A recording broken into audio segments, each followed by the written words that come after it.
so sorry.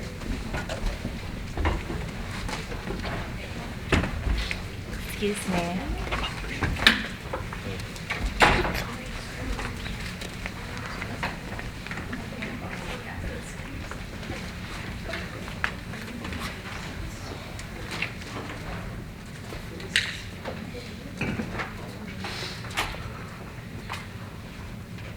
Okay, the party's everyone back and ready to go. Defense is all present and ready to proceed. State's lawyer. Okay, defense, you may call your first witness. Defense calls to go fake stand.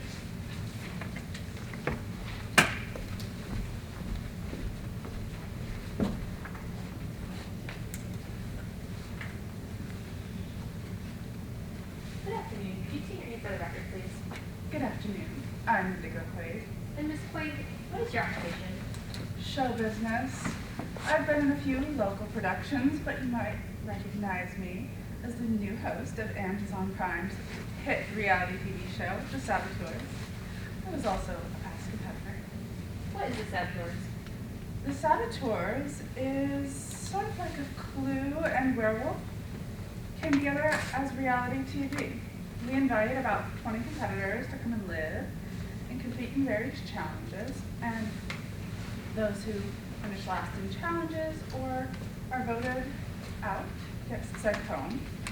And to complicate this, we have our beloved Saboteurs. What do these Saboteurs do? The Saboteurs get to cheat a little and make the competition just a little harder for the other competitors. Are you aware of who the Saboteurs were for season 10? Of course, it was Nell Hughes, Santiago Larson, and Charlie Martin. Is this your first year hosting the Saboteurs? It is, but this was supposed to be a big year for us, our all-star season. Why was it chosen to be the All-Star season? Our ratings needed a little boost. Could you briefly describe the ratings on the show? So ratings are measured on something called the Neubauer scale, which measures in millions of views. So in season 2, we reached an all-time high, 10.4 million streams. But by season 8, ratings had fallen quite a bit, and we were down to a 3.4.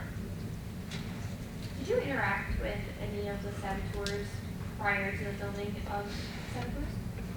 Yes, I was actually the one tasked with calling all of our all-stars and inviting them back and working my magic to work on the ones that were tough to get them back. Who were the competitors that were tough to get back? Charlie Martin and Rob Armstrong, and they were the ones that we wanted the most. They've been such good drama in season 2. How were you able to convince them? Well, I'm just such a good host. I'm really good at my job. I also told each of them that the other wouldn't be invited back. Did Charlie Martin end up coming on the show? He did. Did you interview any of the contestants at all during the show? I interviewed each contestant in a preseason interview. Was there anything out of the ordinary about these interviews? Most of them went off without a hitch. Charlie was a little intense, and he did say some things that I found a little competitive. What did you know about this word? I went to the show's producer, Riley Kay, and expressed my concern that maybe Charlie wasn't the best choice. Maybe she was a little too invested. And what was Riley's response to this? Riley brushed it off, told me not to worry, that Charlie had passed their psych eval. As far as you're aware, was there ever another psych eval done on Charlie Martin? Not that I'm aware of. Were you on set for the final challenge? I was. It was a 2-part challenge called Sink or Swim. First, we had the contestants go through this course in the woods with a weighted backpack, and then they dove into the lagoon to retrieve dive rings and then solve a puzzle. Are you aware of any saboteurs, sabotages that were going on? Yeah, the meeting happened without me, but Charlie and Riley, Charlie was our final saboteur at the time, had met and decided to add extra weight to Rob's backpack. Could you speak a little more to the sabotage meeting? It was standard practice that each time a sabotage was to be implemented, all the saboteurs, if there were 3 or 2 or only 1, would meet with the producer and they would discuss their options and agree on one, and then production would implement it. How many saboteurs was left at this point? We'd whittled it down to just Charlie. And who's the producer or producers that were working with Charlie as a saboteur? Riley Kay was in charge of approving all sabotage. And the day of the final event, did you watch Rob Armstrong get into the water? I did. He came out of the woods and ran over to his mask and put it on, and then he pulled it right back off, and he coughed and spit, but he put it back on and dove back in. Have you ever watched Rob compete in any of the prior water challenges? I've seen him compete in so many challenges, and he was just an incredible competitor. It was really entertaining, but I did worry he didn't ever quit. He pushed himself so hard. Had you ever seen Was there Rob? a lack of foundation for the witness testifying to Rob Armstrong's propensity to push himself? Okay, respond. My witness has already testified to being on first season, watching previous seasons, and to watching Rob Armstrong compete in any water courses. It's more than reasonable that my witness could testify to Rob's performance, specifically on swimming. I'd ask that specific instances be elicited from the witness before the propensity is testified to. Your Honor, my witness has already testified to specifically seeing Rob Armstrong swim in underwater challenges. Yes, Your Honor. And I'm sorry, did you ever see Rob Armstrong quit any of these challenges? No, even in the previous water challenge this season, when he didn't have the breathing mask because he'd been sabotaged, he still dove in and competed anyway. Is there any standard lingo used on the show? Yeah, we had a number of phrases we used, but the main one was murder when contestants were sent home. And did most of the competitors use this language? Oh, everyone used it. Fans, production, competitors. I used it when hosting. What were the questions? Cross. Yes, Your Honor.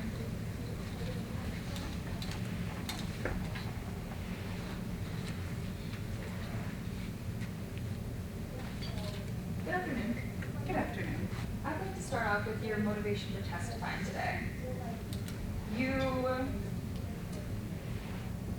were the host of season 10, right? That is correct. Now that the show is over, you're out of work, right? That's true, but right now I'm working on a book all about my time with the saboteurs. In that book deal, you're writing it about the events of this trial, right? They're definitely going to be heavily featured. So you're being sustained off of this trial, and you'll be compensated once this trial is over when your book comes out, right? I already have received in advance, and I'm doing all right. And when the book is out, you'll get more than the advance, right? If it sells well. Let's talk about your experience with the saboteurs. You were a contestant on season 5, right? That's correct. You got on by lying about your age, correct? I did fib a bit on my application, my age, where I was from. Who hasn't fibbed on a job application or on their resume? You gotta zhuzh it up a little, especially in show business. You mentioned you lied about your age and your residence, but you also lied about your experience, right? Well, I knew I would be a great competitor, and like I said, show business, everyone dresses up their resume a little. You think who wouldn't fib a little? You testified earlier on direct that you lied to Martin, right? I did. I had fibbed and told Martin that Rob wouldn't be on the show, and I told Rob that Martin wouldn't be on the show. But it was part of my job. Let's talk about your job, season 10. You handled some of the promotions for season 10. I assisted in various capacity as host. All of them included Rob's betrayal of Martin, right? A lot of our promotional material had featured that. It had been such a ratings booster, we couldn't pass it up. It was a ratings booster because it was so popular, especially on social media, right? Oh, absolutely. And you also testified about preseason interviews. You did one with Martin, right? I did one with every contestant. It was standard. When the interview was over and the cameras were off, Martin told you, this time it's for real. I'm going to make sure Rob bleeds before he goes home in the box. Is that right? That sounds right. Reality TV people can be so dramatic. I would know. This was after the cameras were off, right? It was. You thought it was frightening, didn't you? Yeah. It can be a little intense at times. You testified on direct you were worried Martin was too intense to be brought back for season 10? I did. I had some concerns. Now, during season 10, after the preseason interviews, you were familiar with what went on during the show, right? Could you be more specific? You were on set, aware of what contestants were doing, right, as host? I was present for much of the filming. So you're also pretty familiar with what saboteurs were doing, for the most part? I was familiar with some of it, but as I mentioned, I've been left out of some meetings. There were some indications that Martin was sabotaging Rob without approval, correct? I had heard a bit about that, but all the contestants on the show like to slip in little things to try and undermine their fellow competitors. Let's talk about episode 5. Rob won that challenge, right? That sounds correct. After Rob won, he started taunting Miss Martin, right? Rob did have a bit of a habit of doing that. He told Martin, if you thought you were the joke, Objection, you're saying? may I respond? Yeah. This is for effect on the listener. The statement, if I may proffer, does not have any truth value to it. It's a taunt, and it's simply for the effect it would have on Miss Martin. What's that about? The statement is a taunt, trying to elicit an emotional response from Martin, calling her a joke, which would go to the defendant's state of mind and view of Rob Armstrong. Your response? I don't think Charlie's state of mind or personal feelings towards Rob Armstrong would have an actual effect on the listener, causing them to do something. I don't believe this falls under effect on the listener.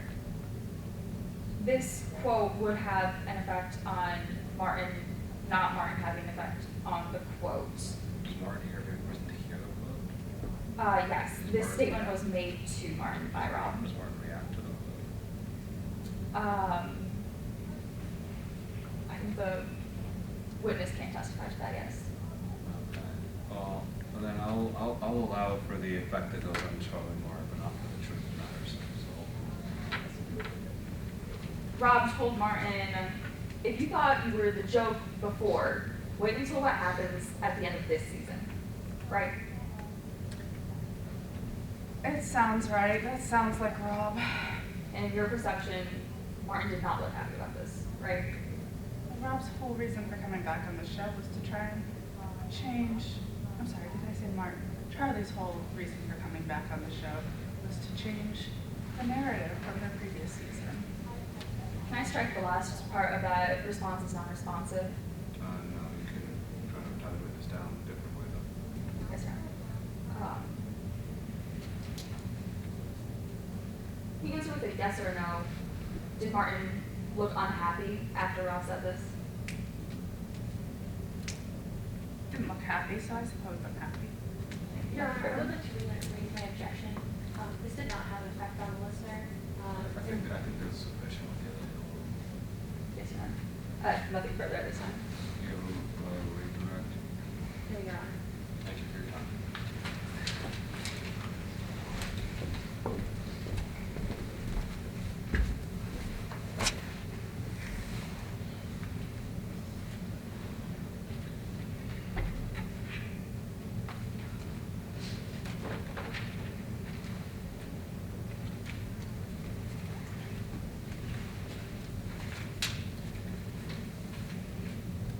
Anything further from the defense lawyer?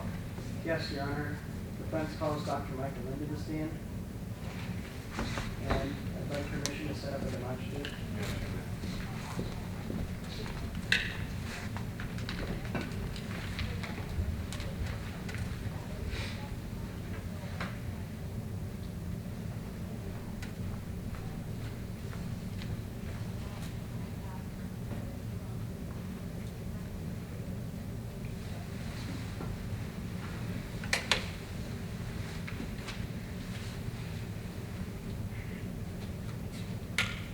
I'd also like permission to move this chair over here.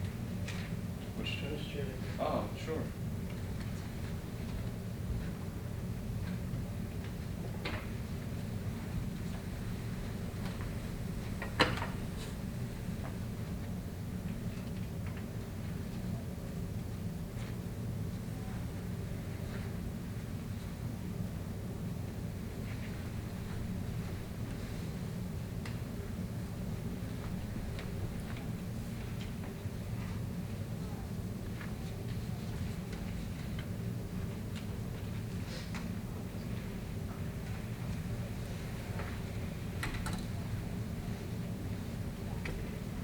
Good afternoon.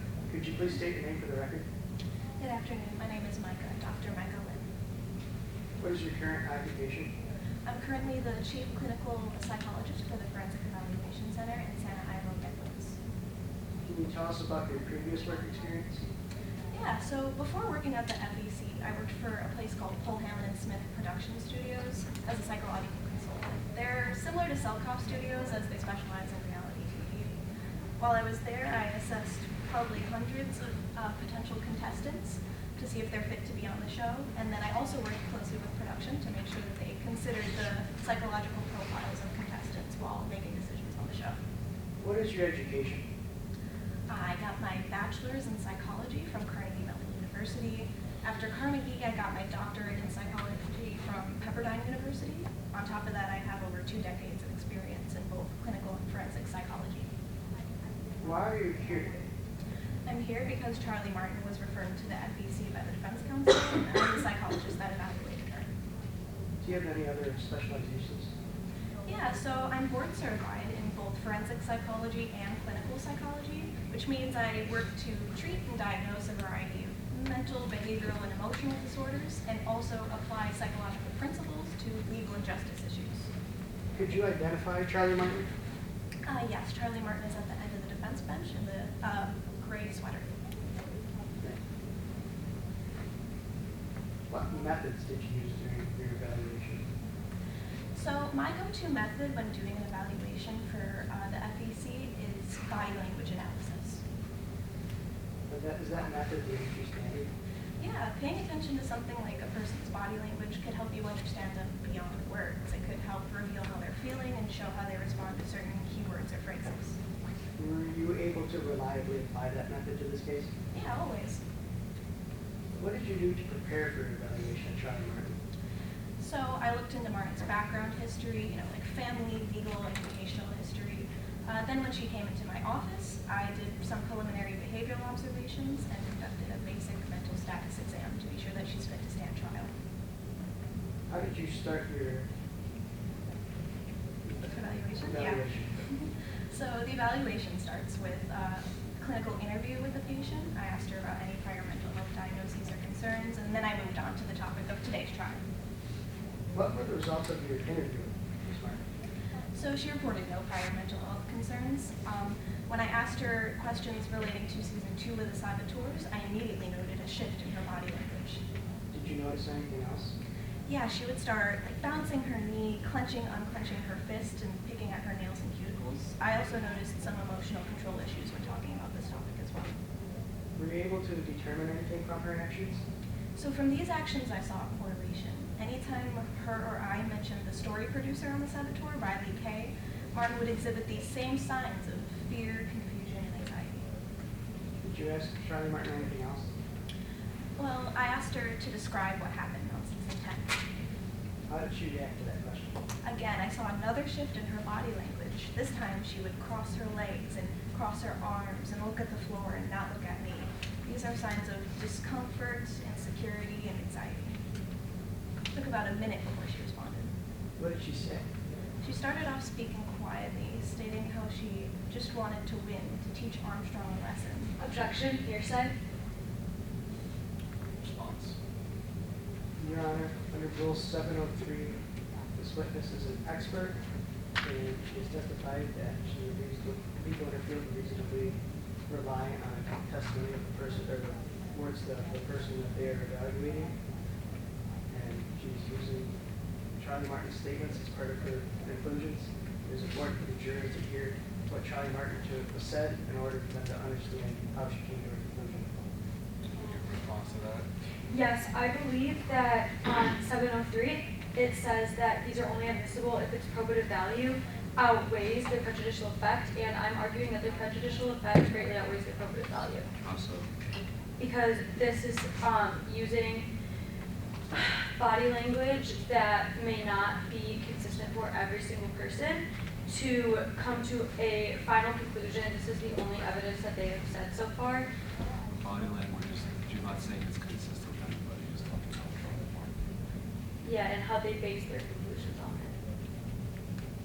And I understand, but I think since she's here to listen to Charlie Martin, it makes sense that she would say Charlie Martin's statements. I don't think this, I don't understand the prejudice that you're getting from hearing this, that you can't handle the process of conclusions. Okay. Yes, I'll re-ask the question. What did Charlie Martin say? So she started off speaking quietly, stating how she just wanted to win and to teach Armstrong a lesson. Martin said, "They told me that if I lost, imagine what would happen to my mother. I mean, she had a heart attack when I was on this first season." Did Charlie Martin say anything else? She told me that Riley K. Was the one who told her that if you don't do something to eliminate Armstrong, everything would be even worse. Did she ever explain why she felt that pressure? She told me that Riley K. had also said, if you don't do something drastic. Objection, hearsay. Okay, to what specifically? To the statements that Riley K. made to Charlie Martin. Okay. Response. Your Honor, we're not taking these are not hearsay because you're not taking them for the truth of the matter. Instead, we're taking them for the effect on the listener, Charlie Martin. You don't care whether the statements are true, you just want to know their effect on Charlie Martin. I would be amenable to eliminating instruction. We'll do a limiting instruction on those Charlie Martin, on those Riley K statements to Charlie Martin, and you may proceed. So. Would you like me to repeat my answer? Yes. So Charlie told me that Riley K. had told her, if you don't do something drastic, history will repeat itself. I asked Charlie when Riley K. made these statements, and Charlie said it would have been episode 9 of season 10. Charlie Martin ever lead you to believe that she knew what Riley K. wanted her to do?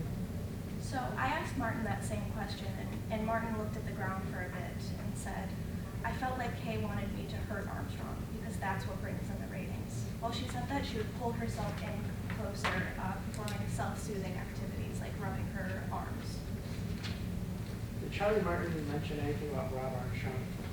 We did talk a lot about Rob Armstrong. It was clear to me that Charlie Martin had a lot of hurt feelings regarding him, but did have a lot of positive things to say regarding their relationship before the betrayal. Did you administer any other assessments? Yes, I administered the Big 5 inventory. This is a a psychological assessment that analyzes a patient's personality based off 5 broad personality dimensions. What were the results of that? So right away, 2 personality traits that stood out to me immediately were openness and neuroticism. Charlie Martin scored the highest on these 2 traits. This indicates to me that Martin is open to experiencing new things, but is also prone to negative and anxious thinking. Was Charlie Martin ever evaluated by another psychologist previously? Yes, Charlie Martin underwent a mandatory psychological exam by Selkoff Studios prior to coming on season 10 of The Saboteurs. What were the results of that assessment? So Charlie Martin was diagnosed with post-traumatic stress disorder. This is a disorder that happens after witnessing or experiencing a traumatic event. She also suffered from anxiety and depression due to PTSD. Did Charlie Martin show any signs of other mental health conditions? There were also signs of borderline OCPD, obsessive compulsive personality disorder. Not to be confused with OCD, this is a personality disorder that characterizes itself with a high degree of control and order in a person's daily life. Did you notice anything else about that evaluation? Yes, I did notice at the end that there was a note to producers to watch out for Martin exhibiting signs of controlling behaviors, antisocial behaviors, or anxious behaviors, especially regarding Rob Armstrong. Did you prepare a demonstrative for today? Yes, I did.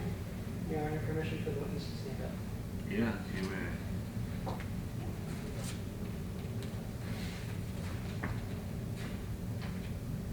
Can you explain what you made for us? So this is a diagram to try to lay out what factors led me to reach my conclusion about Charlie Martin's state of mind. Can you explain your points under manipulation by production? Yeah, so it was clear to me throughout our conversation that Charlie Martin was manipulated to a degree by Riley Kay. I saw this through her body language and through conversations with Riley Kay that Charlie had relayed to me. So my first part is fear and confusion related to Riley Kay. What was your next part? Being on The Saboteurs and being reintroduced to things such as production and Rob Armstrong re-traumatized Martin, reminding her of her past trauma from season 2. And the next part? The next part is Charlie always felt pushed by production to do bigger and better sabotages. Can you explain your points under the next column, Charlie's mental health diagnosis? Yeah, so the Selkoff Studios report showed me that Charlie Martin had post-traumatic stress disorder relating to season 2 of The Saboteurs. What about your next point? Charlie Martin also exhibited signs of anxiety and depression due to the PTSD. That goes there. And can you explain your next point? Charlie Martin had signs of obsessive compulsive personality disorder. Goes there. And what was your last point for this column? And Charlie Martin also scored high in neuroticism, such as anxious and negative thinking. Can you explain how these help us understand Charlie's state of mind during season 10? So it was clear to me that Charlie Martin felt a lot of coercive and emotional pressures while she was on the show, and that combined with her previous mental health struggles led to her being extremely susceptible to manipulation and more likely to do something reckless if someone told her that it would be for her benefit. And my second part is that Charlie Martin experienced a steep decline in mental health throughout season 10 by being reintroduced to past traumatic factors such as Rob Armstrong while on the show. Could something other than manipulation have affected Charlie's state of mind? Yeah, it's also very likely that Charlie Martin was led to believe by production that any sabotage, no matter how dangerous it may seem, would end up being harmless due to countless safety measures in place, like an emergency diving team or medical staff. This is common in patients that have been on reality TV. Since it's such a controlled environment, they have this sense of there being a safety net with everything that they do. Is there anything else that we should know about Charlie Martin? So, in my opinion, my professional opinion, Charlie Martin should have never been cast as a saboteur for season 10. It baffles me that this decision was even made after the report from Selkoff Studios outlining all her mental health struggles.